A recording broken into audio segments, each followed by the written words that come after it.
students who have ASD is that you and he may not be thinking along the same lines.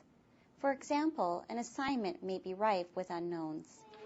Nice job. The student may not know how to start, what you want them to do, how long you want them to do it, what a finished product should look like, and when they will be done.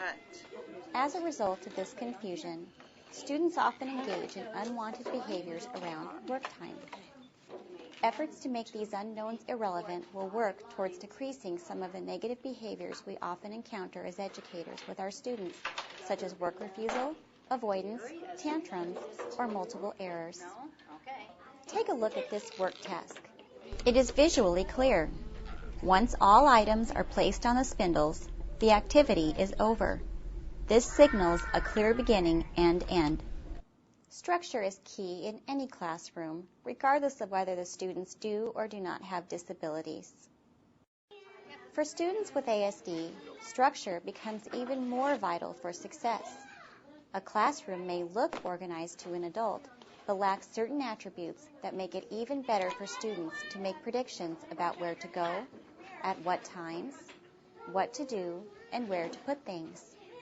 In general, a well-organized environment that is conducive to a student with ASD needs to be predictable and contain age-appropriate visual reminders of how the classroom works. Make things predictable, decrease problem behaviors, and increase independence. Several modifications can be used by the team to take away these unknowns. They are very easy to implement and inexpensive to make. Two examples include visual schedules and activity schedules. This schedule is for a student who is using visual symbols. This student is in the beginning stages of schedule use. Tasks aren't always clear to everyone. The student with autism may need a small schedule with either written or visual symbols. Activity schedules demonstrate what needs to be done and where it goes when it is finished. Often, these types of program features will also include a visual model so that the student can better understand what the product should look like. A very good use of your time as a team is to study how your classroom flows. For example, you might walk the room from beginning to end and ask yourself questions such as, is it clear where students hang up their coats, backpacks, put their lunches, and sign in for hot lunch? Is there a visual for students who cannot read? An assigned place if students need that? Is it clear where students sit and where their school belongings go? For some students with disabilities, having access to a great number of items at their desk can be extremely distracting and reinforcing. This is a good time to ask yourself whether or not it would be beneficial to take those items and put them away. Is it clear where students walk to have group instructional time? Is there a clean, designated area where work happens?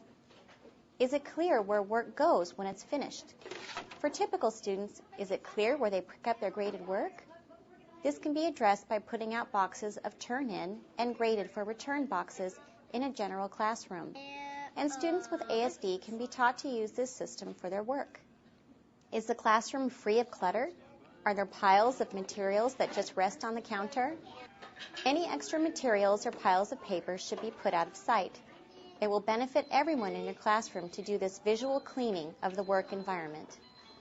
Is there a clear routine in each area? For example, playtime. If students typically do not take turns well, is there structure in place that tells kids when their turn will be? Are themed areas clearly defined and organized? For example, if it is a book area, are the boundaries defined? Is it clear where to sit, where the books go when finished, and which ones are okay to take down? For students with autism, especially in the younger years, direct instruction on how to follow routines is extremely important. Refer back to the schedule section. Pairing the schedule with adult support first will increase success over allowing the student to fail and then implementing more structure.